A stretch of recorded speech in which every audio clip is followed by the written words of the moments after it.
Hi, I'm Daniel Lucas, and welcome to Book 101 Review. Book 101 is all about the books that I read for the last 40 years. And today I have my special guest. She's the author of the book A Forgotten Door Cold Home, no other than Pastor Cheryl Kincaid. Welcome to Book 101, Pastor Cheryl, and can you please introduce more about yourself? Okay. Well, my name is Cheryl Kincaid. I'm a pastor, a Presbyterian minister. I have a master's degree in divinity, but I studied marriage and family therapy. And I worked in a group home for children who had been abused for many years, as well as being a foster parent. And I also came from that kind of environment as well. I undergraduate was child development. And I've been writing most of my life. I got training through Rape Crisis Center and facilitated support groups for survivors of abuse for about 10 years as well. Pastor Cheryl Kincaid, thank you so much for sharing your knowledge to the world. And can you introduce us to Karen and Lulani? Who are they and how their path intersect? Okay, so it's Carrie and Lelani, and they meet each other in a group home. And Carrie comes from an environment where she was abused, and she was taken out of the home when someone at church found out. But she's not sure who found out, and she's feeling very suspicious about that. Laloni lost her mother to cancer, and her father became an alcoholic. And both these girls are kind of struggling with, because they're both people of faith, they're kind of struggling with the idea of why does God allow this to happen to his children? And they're also trying to just grow up, trying to do all the things that young girls try to do to grow up. Trying to go to school, trying to look good, trying to keep friendships. But in the midst of this, they're also dealing with their own childhood abuse. And they're just two characters. The story's about 5 different women who are trying to create home, and they've lost their homes in their life. One woman's a Guatemalan refugee, and she lost her home to the drug cartel.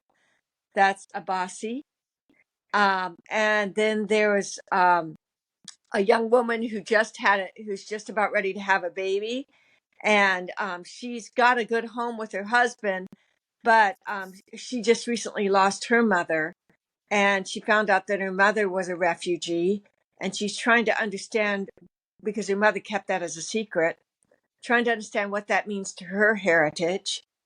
And then in the midst of this, we have Liloni's aunts.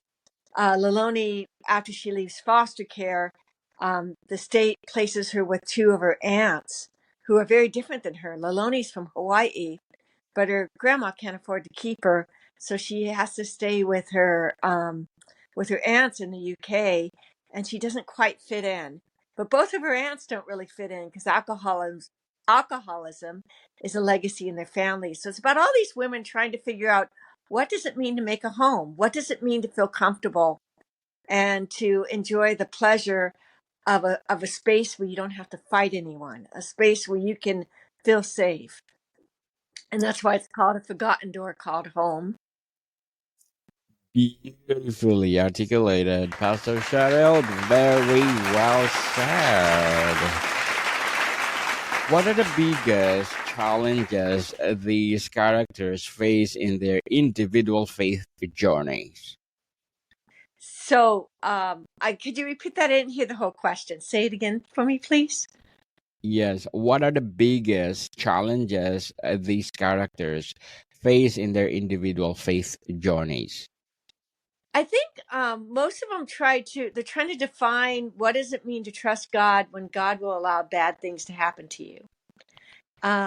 Liloni's grandma, who wants to take her daughter in but can't afford to, she found her Christianity in a missionary school, And the missionary school was abusive. And I did that on purpose because sometimes people who bring us faith aren't always responsible in the way they do it.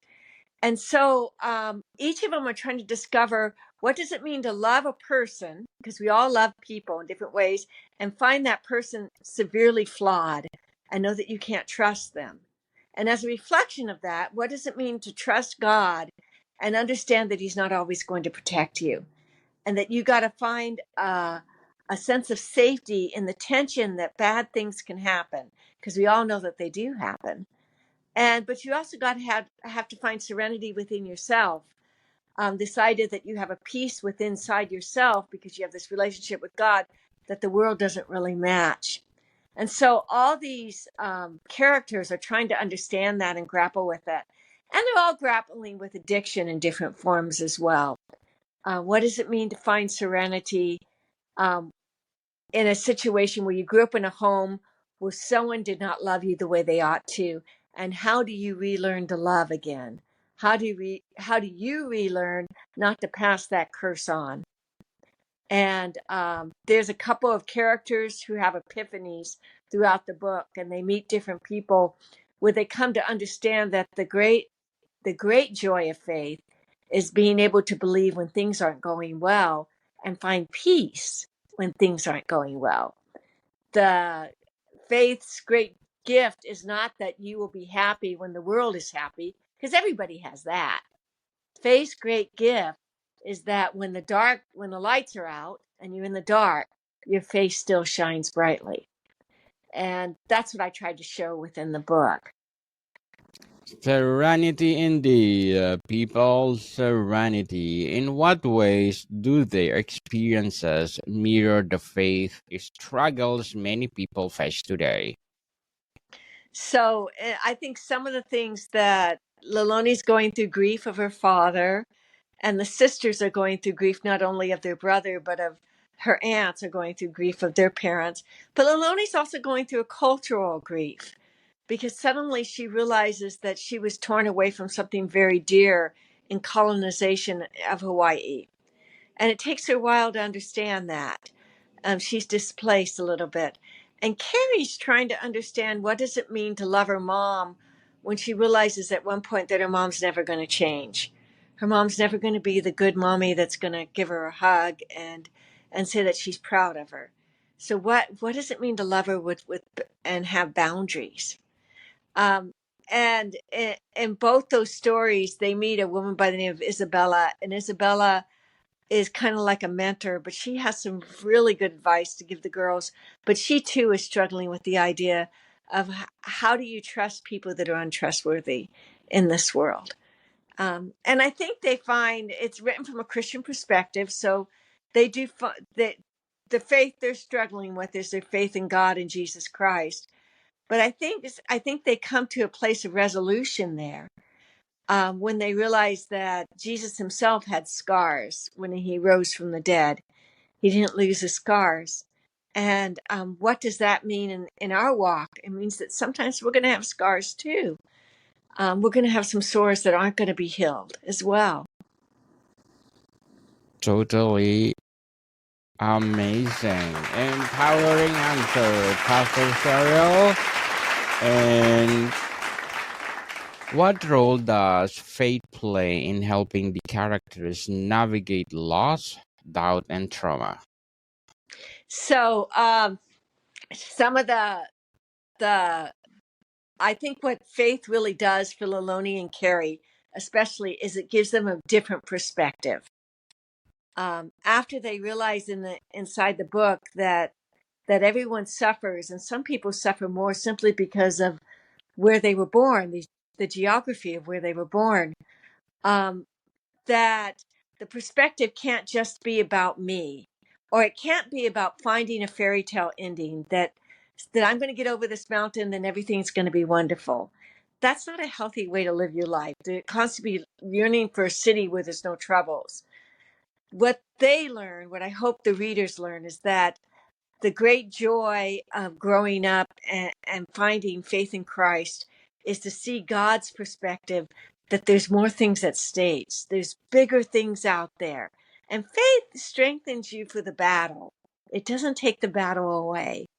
And that's what Carrie and Laloni have to learn. Isabel helps teach him that there's a Filipino police woman who comes alongside of them and helps teach Carrie that there is, and because of her background, there is there's a woman with dementia who used to be a Guatemalan um, immigrant who tells her story of what it meant to walk through the desert to try to find safety for her daughter. We learn a little bit of that from her. And I used one character that was really in history. Her name's Maria Moreno. She was a woman who worked with Cesar Chavez, who was a Christian who fought for the rights of immigrants and later became a missionary. And she helps teach us that faith isn't about finding the easiest life for yourself. Faith is about making serenity amidst the wars of this world and finding peace in Christ in the middle of the disheveling and the bigotry and the unkindness this world has to offer. And that if you put your hands in the hands of Christ, you can get through anything. But don't expect to be walked into paradise here on this earth, because it doesn't exist. I think they all Indeed. understand a sense of heaven, but I think they're primarily the lesson they have in this book is that they have the strength to go on because of Christ. Pastor Cheryl, how do you explore the idea of home, both spiritually and emotionally in the story? You know, the word family and familiar are the same, have the same root word. So we tend to find places that are familiar to make our homes. Unfortunately, if you come from an alcoholic and abusive home, you're going to find yourself feeling safe with alcoholics or violent people. So both Carrie and Maloney have to learn that the people they love, the people that they want to love and justify, were not safe. And that's the first step to healing. And they feel like they're betraying someone when they do that. Because Carrie loves her mom and dad. Laloni loves her father, even though she knows he's an alcoholic, and her mother, who passed away. But both of them learning that their parents had shortcomings they did not want to bring into their new life as adults, is a big part of the book. And that's just a wisdom lesson piece that we all have to find, is learning that when we want to create home, we can't just look for what's familiar, or we're going to continue to live in the curses of the past. Sometimes you might have to find a place that's a little more healthy, but a little bit uncomfortable for us. And so that they find their sense of home when they understand that home is a place where you can speak the truth. Speak the truth to people you love and tell them when you're frightened because they're violent or what they're using, or tell someone you love that it wasn't fair what happened to them. So in my book, there's a big meeting in the chapel where they all share their hearts. And I'm hoping people come away with that conversation that you can't have safety in home until you have honesty. And honesty is something you have to learn over time. Honesty is the best policy, as they said. Pastor Cheryl, very well said. Again, beautifully articulated. As an author, Pastor Cheryl, what are your short term and long term goals? Well, I want to continue to work in the pulpit, and I'm working on another book called it's a devotion for survivors of abuse. So I'm working on that one called A Hope in the Future. But I want to continue to write and preach and teach and just enjoy my life. Yes, enjoy life, people, because life is too short. And what would be your advice for those people out there who want to write their own book? You have to keep doing it. Realize that it's a skill. It shouldn't be a fad. It's not a way to get rich quick. But like all arts, you have to do it for its own sake first. And to be a good writer, you have to be a good reader. So I would suggest that they read. And I would suggest that they work on their style and that they listen to what other people have to say, and realize it's going to take time to learn to write a good book. But it's like anything, just keep at it, keep knocking on doors, and eventually one will open for you. Yes, indeed. Try and try and try until you succeed. And let's talk about the symbolism and setting. Pastor Cheryl, are there any symbolic elements like the forgotten door that carry deeper meaning throughout the story?